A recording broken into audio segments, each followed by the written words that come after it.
নমস্কার বন্ধুরা, welcome to my first mini blog.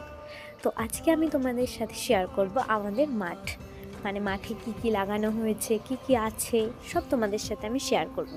তো প্রথমেই শেয়ার করছি, দেখো সর্ষের ক্ষেত। এই সর্ষে ক্ষেতে এখনও সর্ষে হয়নি, পুরো ফুল হয়ে রয়েছে পুরো জমিটায়, দেখতে পাচ্ছ। এরপর আমি তোমাদের সাথে শেয়ার করছি গাঁদা ফুলের বাগান।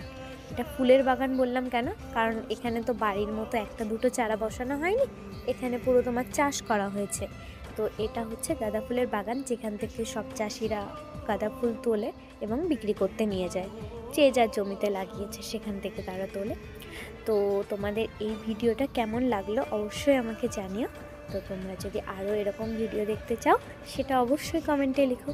তো আজকের মতো টাটা, ভালো থেকো।